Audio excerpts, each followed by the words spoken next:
Hello, thank you and welcome to our seminar. My name is Dr. Joseph Chebli, and today we're going to be talking about metabolic and bariatric surgery. And I want to give you an update on where things stand in our field. Just as a quick background for myself, I was born in Canton, Ohio, where the Pro Football Hall of Fame is. I was raised in Staten Island, New York. I went to Georgetown University undergraduate, did my medical school at State University, New York, Stony Brook.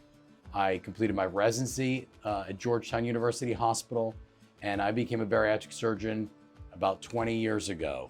We thank you so much for joining us, and please don't hesitate to reach out to us in any way once you've completed viewing this seminar.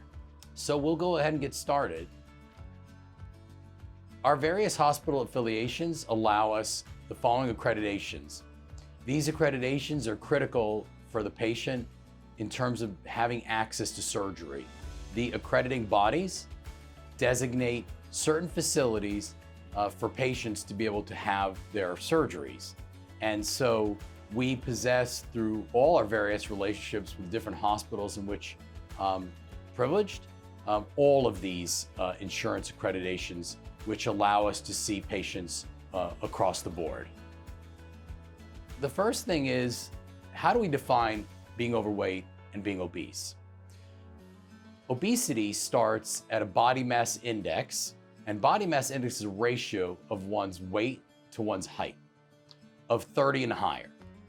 In terms of overweight, that's a body mass index between 25 and 30. Obesity is defined, as I said, more than 30, and it goes in increments of 5. So what we say is class 1 obesity is between 30 and 35 BMI, class 2 obesity is between 35 and 40, and then class 3 obesity is above 40. Sometimes you'll see in your readings and so forth, obesity classification 4. That means that the BMI is over 50. What is the prevalence of obesity in the United States currently? Well, we follow this federal government program that has tracked obesity for years and years. It's called NHANES. It is derived from the National Institutes of Health. And so on the last review, and it's always a few years later, we now know that obesity in men and women in the adult population in the United States now exceeds greater than 40% of the adult population. In terms of how many people that is in the United States, it's over 100 million adults in the United States who currently are classified as being obese. How common is bariatric surgery, and what's the incidence of surgery? Well, interestingly enough, even though we talk about obesity increasing dramatically, and you hear terms like epidemic of obesity, the actual application of surgery has really stayed pretty flat. I've been in this field for more than 20 years, and the overall number of procedures performed per year really honestly has not changed over my entire career.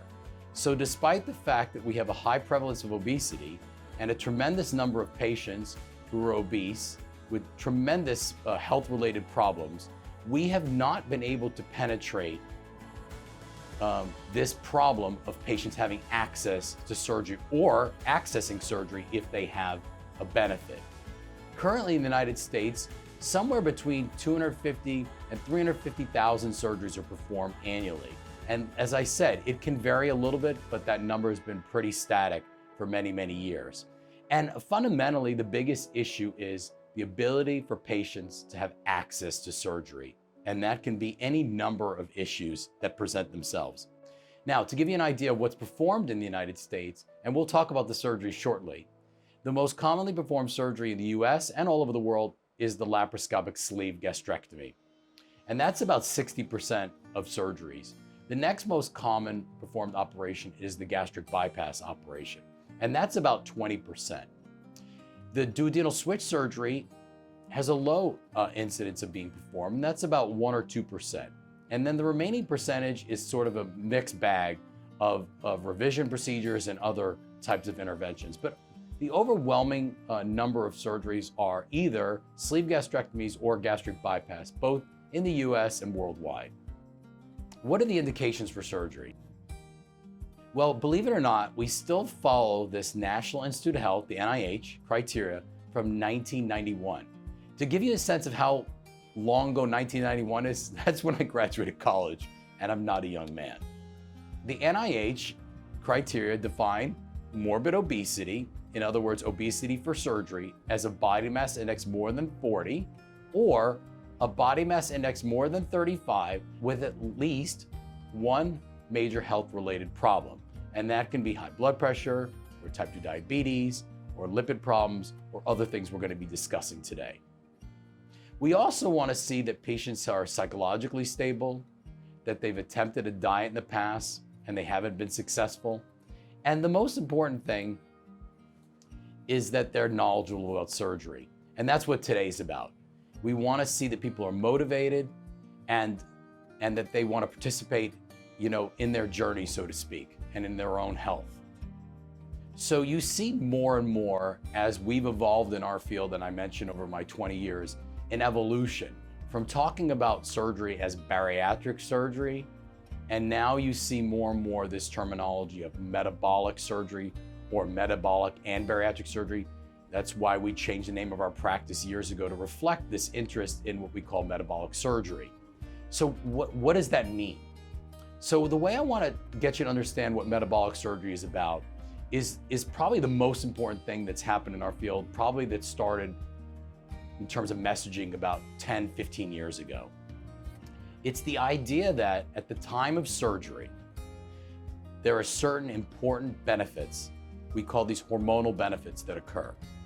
And what this means is that it's not that we have surgery and we lose weight and then our health problems improve. Of course, that's very important. But what's more important, and arguably the most important thing about what we do, is at the time of surgery, there are these important changes that occur, and we call them weight loss independent effects that allow the patient to have a better health, a better life, to live longer, and to be healthier. So let's use the diagnosis and the disease of diabetes as the best example. And we'll talk about diabetes surgery, metabolic surgery, a lot later in the talk. But the key concept is this. A diabetic surgery has the procedure or surgery that they choose. And sometimes, in up to a third of them, if they're gastric bypass patients, for example, before they leave the hospital, their diabetes is already gone. In other words, what we say medically, in remission. And that's not a weight loss effect because it's happening right literally at the time of their surgery or the next morning after their operation. So what that means is that there are an important series of changes that are occurring for the patient, these what we call hormonal changes that occur even before weight loss. And the reason that's so important is because those very same changes are the reason why patients can live longer, be in a situation where their health is improving, where these other medical problems that have debilitated them are already gone. So now we want to talk about the four major operations that we call the four frontline operations in terms of surgery. There are many, many types of surgery, but these four still, in terms of our society, the American Society for Metabolic Bariatric Surgery, still are what we call the frontline major index procedures that people should consider if they're considering surgery. Let's start with the adjustable gastric bands. Most people have heard the word lap band. And so the lap band is one type of adjustable gastric band. Now, to give you a little history, not to put you to sleep, but the band enjoyed its peak popularity in the mid-2000s. It has been diminishing in popularity ever since 2005. So in theory, the band seems like it would be a great thing to do. What it involves is placing a silicone ring, so to speak, which we can adjust around the upper stomach, right below where we say that the esophagus and stomach meet. And the idea is that with a very simple office procedure that often we don't even use any local anesthetic, we can access what we call a port and inject saline, which allows the band to be tightened around the stomach. The idea there is that the patient then will have more portion control. It's a portion limiting device. And if the patient has any reason why they have too much restriction, then we can Same thing, access the port and remove fluid. So simply thinking about it, you would think that the band seems like a great thing to do. It doesn't involve any cutting in the intestines or anything like that, or rerouting, relatively safe procedure to be performed, and it can be widely applied, in terms of teaching the medical community how to do it. But the problem really was that there were really three major disadvantages of adjustable gastric banding that ultimately proved to be the case and explains why it has diminished in popularity over time. The first one, we just finished talking about obesity as a disease of metabolism, this idea of having surgery and a hormonal benefit, which doesn't have to do with weight loss, helping the patient live longer and eradicate disease. Well, unfortunately, there's never been a study that's shown that in placing a band that any of those metabolic hormonal benefits can occur for the patient. And ultimately, I think the reason why the band wasn't successful from 1985 when it was in Europe up until now is fundamentally that issue, that it's not a metabolic hormonal operation. The second disadvantage of the band is the band itself is a foreign body. It's made of plastic, silicone, and that foreign body can create problems, significant problems in patients over time, which could require the band to be removed and even cause serious, potential life-threatening type of problems, specifically if the band goes through the wall of the stomach, which is called an erosion, which can occur. And the last thing is, if you look at data, right? So on some level, our patients want to lose weight, and these are, on some level, weight loss surgeries. Bariatric surgery is weight loss surgery. And the problem is, if you follow the band's history over time, is that the overwhelming majority, 60 and even 75% of patients in studies, have been shown not to lose half of their excess weight. So fundamentally, that's the problem with the band. So although it seems like a good idea, and it's pretty non-invasive, and it's pretty easy to learn how to do and to apply, the disadvantages are too strong. And that's really why it has fallen out of favor over time. The sleeve gastrectomy is an operation where we create a banana-shaped reservoir of stomach. We remove about 80 to 90% of the stomach. So on the surface, you would think, okay, so the reason I lose weight and the reason these great things happen to me is because my stomach is smaller. Well, there is clearly a benefit to having portion control and a reduction of the size of the stomach. But that's not really how the sleeve gastrectomy works. It is what we call a metabolic surgery. So the critical thing that's happening in the sleeve is, from a metabolic standpoint, is that portion of stomach that's being removes a lot of the appetite drive we have, and a specific hormone that's in the stomach called ghrelin. Ghrelin drives appetite. So when you remove that portion of stomach, you create a situation where the patient has a tremendous ability to have a lack of appetite and has a lack of wanting to desire high-calorie dense foods. Now, it doesn't last forever, and it doesn't remove all the ghrelin in the body, about 85%, but it is tremendously beneficial. And of all the bariatric surgeries that are performed, if your goal was to get rid of the ghrelin and get rid of the appetite, the sleeve would be your number one choice. But there's much more to all of this than just appetite. The other important things that happens for the patients who have the sleeve, and it's very relevant for patients who have diabetes or pre-diabetes, is that portion of the stomach that's left behind now has an increased what we call emptying. It means that when something comes in, it gets out more quickly. That increased emptying triggers an important set of hormonal reactions by which blood sugar is improved almost immediately. And that happens because the small intestine is stimulated by this increased gastric emptying. And that has a lot to do with why diabetics improve with the sleeve. Now, there are many, many more things that are happening in the sleeve gastrectomy. So you might say, well, what are the other advantages and disadvantages of the sleeve? Well, the sleeve is very helpful because it can be used to set people up for another surgery if their weight is very, very high. We call this staging. And that's actually how the sleeve got its start historically. If you're a surgical history buff, that's how it started. In the 1980s, there was the use of this reservoir to stage patients who needed other operations. The other reason the sleeve can be very helpful It can be helpful in circumstances where there's really no other operation available to patients, such as patients who have inflammatory bowel diseases like Crohn's disease or ulcerative colitis. It can be very helpful in people with complex surgical histories, who have complex hernias, people who've had a lot of prior small intestinal or colon surgery. So the sleeve serves a tremendously valuable place in surgery. What are the disadvantages? Well, I always tell people that the number one Achilles heel of the sleeve is heartburn, reflux, GERD. These are all terminologies for the same thing. There is a percentage of patients who undergo the sleeve who develop acid reflux after surgery.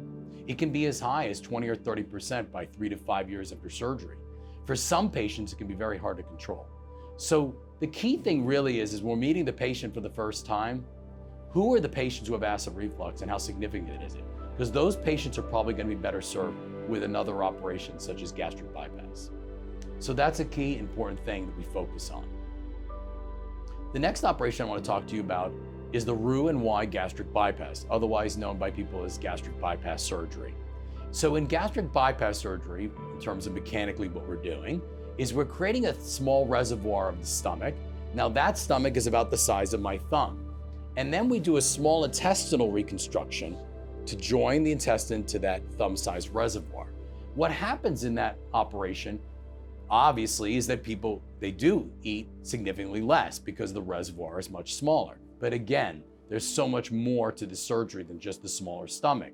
That small intestinal reconstruction creates a situation where the metabolic hormonal drive that we discussed earlier is amplified significantly. In other words, it works tremendously for the patient to improve their blood sugar, to help control their diabetes, to reduce inflammation, to reduce the risk of cancer, to make it more likely that the patient's heart and lungs will perform to a greater degree. These are all the important hormonal benefits that occur. And gastric bypass is a tremendous metabolic surgery. Now, it has disadvantages as well, like everything in life. So, disadvantage of gastric bypass, really three things. A higher likelihood of iron deficiency than the other surgeries that we're going to talk about. 2, a special type of intestinal reconstruction problem called an internal hernia. It's based on the fact that we divide and reconstruct that small intestine. And the third thing that's important in gastric bypass patients is that we have to be careful with the patients who choose it, that there are certain, what I call the no's of gastric bypass. And for some patients, it might not be an option because of the types of medications they require in their regular daily life. After gastric bypass surgery, we want people to avoid generally 5 things. We want them to avoid aspirin, non-steroidal medications like Advil, ibuprofen, naproxen, that group of medication, steroids. They have to avoid nicotine for life. I mean, we want all of our patients avoiding nicotine for life, but especially important in gastric bypass patients. And the next most important thing is excessive alcohol. Of course, we want all of our patients to avoid excess alcohol intake, but those 5 things are so important in gastric bypass because of that special connection between the pouch and the small intestine. Patients are at higher risk for an ulceration, so they have to avoid those things. So if they're on medications for a specific reason, so let's say they have MS, multiple sclerosis, and they really need anti-inflammatory medication because of the effect of the disease, then that's probably not going to be the best surgery for them. And so we would limit that as a choice for the patient. The last operation to talk to you about is the laparoscopic biliopancreatic diversion with duodenal switch, otherwise known as the DS or the duodenal switch surgery. So in the duodenal switch surgery, the reservoir is the actual sleeve gastrectomy reservoir. That stomach, when I told you that we made that stomach by removing about 80 to 90% of stomach, that's the reservoir of the duodenal switch, because the sleeve historically is the staging operation from the stomach standpoint of the duodenal switch surgery. So we have the sleeve reservoir, and then we have a much longer intestinal reconstruction, which ultimately, when the food and digestive juices meet, leaves a very short channel. And that's intentional because the design of that operation is that people eliminate more. Now it's a great surgery, and we'll talk about that shortly and show you data. Metabolically speaking, for disease improvement, it is a phenomenal surgery for diabetes, for high blood pressure, lipid problems, and so forth. The problem is, and the reason why the duodenal switch has never really caught on in the US or really worldwide, is because some of the problems of the duodenal switch.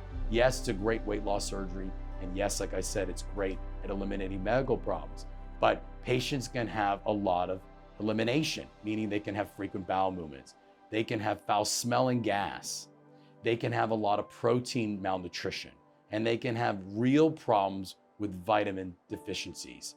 So there's a lot of good with the duodenal switch.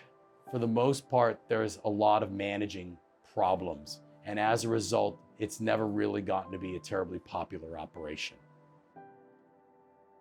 So what about this idea that bariatric surgery is drastic or dangerous? People always say, well, I'd like to have bariatric surgery. You know, I have diabetes and I have liver disease and I have blood pressure, but I'm really worried about the complications. And people have told me that's very drastic and it's even dangerous, and many people can be harmed if they have surgery. Well, it's not really true. It really, in my career in 20 years, really has never been true statistically, but it's never been less true than today. So most of the things I'm going to tell you are not my personal opinion. These are things that come from scientific evidence, and the scientific evidence for what I'm about to tell you doesn't even come from surgeons who do the surgery. It comes from the general medical community, worldwide panels of experts from across all medical fields who've come to the conclusion that I'm about to tell you, and it'll catch you by surprise. We tell people now that these operations are as safe or safer than a gallbladder surgery or hysterectomy. And most people have heard of gallbladder surgery and hysterectomy, and I don't think they perceive those to be high-risk operations.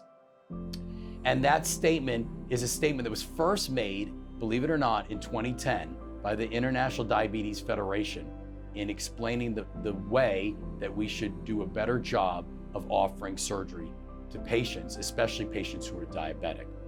But this study that I'm showing you is a study done at Irvine, an excellent academic study that asked this question: where does bariatric surgery stand in terms of risk compared to other general surgeries that most of us have heard of?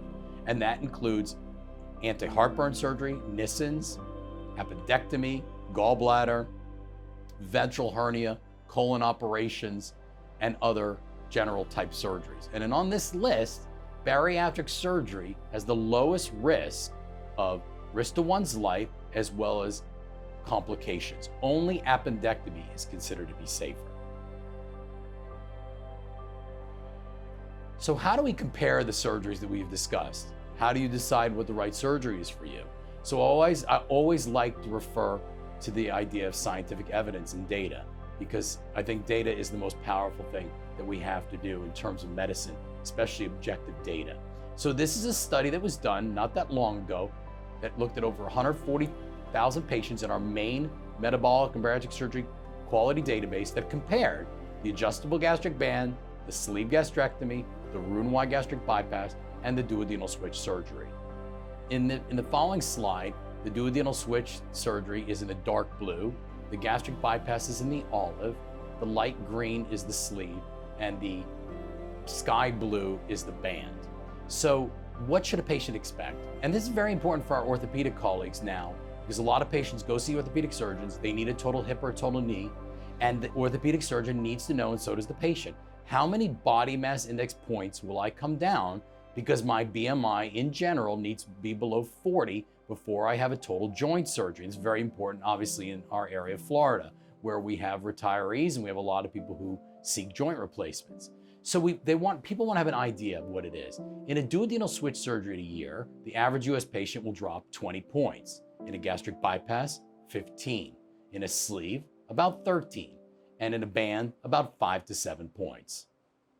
Now, the next slide's a little busy, but what we're going to be basically talking about is what is the effect of the surgery on major medical problems, which is what we started with this concept of metabolic surgery at the start of the talk. And the most important disease is type 2 diabetes that we're going to talk about today. So in this slide, the green is the duodenal switch, the sky blue is the bypass, and the darker blue is the sleeve gastrectomy. So you see that the duodenal switch is more effective for diabetes remission. That means diabetes that doesn't require medications compared to gastric bypass. compared to the sleeve. When you go to high blood pressure, again, the duodenal switch is slightly more effective than the bypass, which is more effective than the sleeve. When you look at musculoskeletal disease, it's actually the bypass that's most effective, and then the duodenal switch, and then the sleeve. And then for sleep apnea, it's the bypass, then the duodenal switch, and then the sleeve. And the last one I want to focus on is this concept of reflux, because everything in this slide is compared to the band. This is the only time that you see that there's one of the surgeries that actually does worse than adjustable gastric banding. And if you're paying attention to the early part of the talk and heartburn or reflux, you remember that the sleeve is not a great choice for the patient with acid reflux. So the sleeve actually performs the worst when we're looking at how it does for reflux disease. And the bypass actually performs the best compared to all the other operations. Now, so again, you look at the previous slide and we talk about performance against other medical problems, and you would say, well, wow, the duodenal switch looks like pretty much across the board, it's a better operation than even gastric bypass and better than the sleeve. But the problem always comes down to risk and benefit. So this is the issue with the duodenal switch. If you look at surgical complication rates at 30 days, the dark blue here is the duodenal switch, and you see that the incidence of serious complication is significantly higher than bypass, which is a little higher than the sleeve, which is higher than the band. So I would tell you that the bypass and sleeve are very similar in their post-surgical complication rates at 30 days, but the duodenal switch has a much, much higher rate. And when we talk about complications, and whenever I do preoperative talks with patients, I always talk about 5 major things that people need to be thinking about. And I generally summarize it like this. For a sleeve patient at 30 days, serious complication rate about 1 to 1.5%, and bypass about 2 to 2.5% at 30 days, which is again comparably lower than hysterectomy and gallbladder surgery. And those major things are risk to one's life, bleeding requiring a blood transfusion, leak, blood clots, and obstructions. And those are the 5 major complication rates. And so that's really why over time the bypass and sleeve have really been the more go-to surgeries across the world, because although the duodenal switch is a great surgery, higher complication rates and higher side effects that we've discussed earlier. So we talked a lot about benefits and statistics with regard to the surgery up to this point, but really what's ultimately the most important thing to any patient who's considering surgery? Ultimately, it comes down to one simple thing. People who undergo surgery want to live longer. They want to have healthier lives. They want to be eradicated of disease. And this is a study that was done in Utah a few years ago that is still the #1 cited publication in all of bariatric surgery across all medical fields. And what they did in this study is they looked at almost 8,000 patients who had a gastric bypass and compared them to 8,000 severely obese other patients who did not have surgery. And they looked at these patients at 7 years. And what did they find out at 7 years? They found out that if you compare patients who had surgery who needed it to patients who had a need for surgery but didn't have it, that there was an overall 40% what we call mortality benefit. 40%. Now, if you break it down further, for patients who have diabetes, that mortality benefit was 92% for patients who had diabetes and had surgery compared to diabetic patients who needed surgery and didn't have it. When you look at heart disease, the mortality benefit was 56%. And when you look at any patient with any history of cancer, the mortality benefit was 60%. And remember, we talked about the benefit of these surgeries being all about reducing inflammation and reducing the risk of cancer. So that makes a lot of sense to us as bariatric surgeons. The last part of the talk is going to be a specific focus on diabetes surgery. Diabetes is the ultimate metabolic surgery. And the reason it's so important is that over my career, which is exactly the time of this data that I'm telling you, since 2001 and essentially now, we have seen the incidence of diabetics in the world go from about 150 million people when I started in bariatric surgery in 2001 to over 500 million people currently. There have been scientists who've concluded that diabetes is the most important, arguably the most important problem in the history of human existence from a disease-specific problem. And the conclusions of this Diabetes Surgery Summit 2, which is the third huge international effort to get both patients and other physicians, not just surgeons, to understand the place for surgery for diabetic, the conclusions are the following. If your BMI is over 35 and you have type 2 diabetes, surgery should absolutely be recommended for diabetes, not for weight, for diabetes. If your BMI is more than 30 and you have type 2 diabetes, it should seriously be considered, especially if the patient is not reaching the goals that we have medically for them. And as a result of that third international consensus, what we call DSS-2, we really need to start pushing the idea and supporting this as a new treatment, a primary treatment for diabetic patients. So what am I saying? What I'm saying is that if I'm a patient and I have diabetes and I've been on medication, or now I'm getting on my second medication and I'm not controlled, rather than waiting to have an amputation or problems with my kidneys or problems with my eyes or heart or stroke, I should start thinking about the use of surgery, just like you would use insulin, a pen or a pill, to make the diabetes go away. That's what we mean by diabetes surgery. So there have now been 13 what we call randomized controlled studies. These are the highest level order studies in medicine that compare surgery and surgeries among themselves to what we call intensive lifestyle medical interventions. What is that in English? It means the patients and their doctor, they're not ignoring their diabetes, they have good care, they're getting the best medicines and the best follow-ups and work with nutritionists and dietitians and a multidisciplinary team, but not surgery. And what our goal is what we call remission.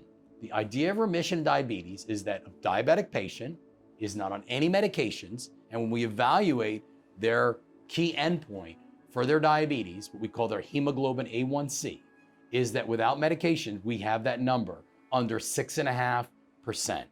Some say 6, but 6.5 is really our goal. And this slide demonstrates those randomized control studies of the bypass against the sleeve or the bypass and the band against the diet treatment. And what you see across the board in the last column is very high improvements in diabetes control and remission compared to medical treatment, which effectively almost has 0% incidence of remission with medical treatment compared to surgery. So the conclusions of this is that surgery and randomized control studies demonstrate the superiority of surgical treatment over medical intervention without any question. Where are we with all this? I'm sure your head's spinning at this point, and I'm wrapping up how much data I'm gonna, be giving you and unloading on you. But the bottom line is simple. We have this, what we call meteoric rise, like I told you in my career of diabetics worldwide. We have this great chronic disease epidemic of type 2 diabetes, and there has been an extreme outpouring of healthcare expenses related to diabetes, and we have not historically done a great job of treating this disease, and it's time that people start to consider surgery. And not just you, the patient, but even the internist and the gynecologist and the pulmonologist and the cardiologist and all the people who take care of patients who interact with the diabetic patient. This is just a quick summary slide of the randomized control studies that have been done that have compared the sleeve and gastric bypass to intensive medical lifestyle intervention. The conclusion is that gastric bypass is the better operation if the goal of surgery is to have remission of diabetes. The sleeve is very good, but the bypass is still the better operation. And just in terms of some sense of where we stand with diabetes currently in the United States, currently there are 30 million people in the United States who have type 2 diabetes. There are about 90 million people who have pre-diabetes. A significant percentage of those patients with pre-diabetes are going to go on to develop type 2 diabetes. In terms of how much money we spend in diabetes care in the United States, overall in every $5 is spent. in healthcare resources in diabetes. That's how much diabetes takes in healthcare resources.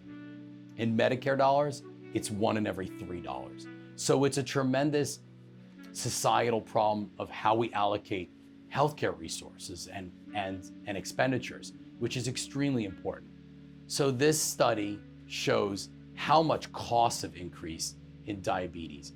You see data like 40 and 50% increases in costs. Every 5 years, the diabetes costs are evaluated. And this is significant. When we talk to our legislators, and I had an effort in doing this some years ago in trying to improve access to care for patients through some of the work that I do, we really try to keep it down and pare it down simply. One, that surgery is more effective than medical treatment for diabetes. Two, as we've talked about, that these are life-saving, life-altering, life-extending interventions. But most importantly for our legislative folks is the billions of dollars that are saved by deciding to include surgery in coverage for patients who have diabetes compared to the present situation where there's so many people who desperately need surgery and can't access it. So we have these studies that show cost effectiveness of surgery. We've had to, uniquely in our field, demonstrate why bariatric surgery is important. We haven't seen, like, for example, a cardiologist who sees a patient who's having chest pain have to justify why they need to take care of the patient because they're having chest pain. But unfortunately in our field, it's not only being able to show that we do great work and these surgeries have low risks, problems, and that they save lives and they eradicate disease, but we have to be able to demonstrate that they're cost effective. So in this slide, you see huge amounts of dollars that are saved for every thousands of patients that we take care of with type 2 diabetes. And the ranges vary in this study. But if you look at something that Medicare looks at, which is called quality adjusted life years, and what it costs on average for quality adjusted life year. So for a diabetic being treated medically, quality adjusted life year cost for diabetes and other related problems is about $50,000 per quality adjusted life year. This is how Medicare makes decisions of whether they're going to cover something. And the cost of quality adjusted life year for diabetes patients who are new or established is between $7,000 and $12,000 per quality adjusted life year. And that's why Medicare pays for surgery and why Medicare is an advocate for surgery, because it's not just paying for the surgery, it's paying for so many other problems. And we've tried to have that discussion, with other insurers and employers and so forth, but it's been very slow going over the 20 years of my career. So lastly, I want to talk to you a little bit about my experience. So I've been in bariatric surgery for over 20 years, and I've performed about 2,700 surgeries in my career. And you see the distribution in the slide. Most of them have been gastric bypass procedures and sleeves. If you add up sleeves and bypasses, that's the overwhelming majority of my career. But I did spend a time in my career doing adjustable gastric bands.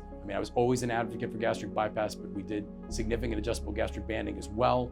And we also offer the intragastric balloon with the Orbera in our practice as well. And then we also do a significant percentage of what are called revision or conversion operations. What are the next steps? Well, if you really enjoy this seminar so much, you can keep watching it over and over again on our website, which is Metabolic Bariatric Surgery of Florida, which is mbsfla.com. And on the site, you will find all kinds of links, educational videos, materials, as well as more in-depth information about myself, about my background and my belief system, as well as our office staff, which I think is second to none. And we welcome you to the office and look forward to hopefully seeing you soon. Thank you for your time, and I hope you enjoyed the talk.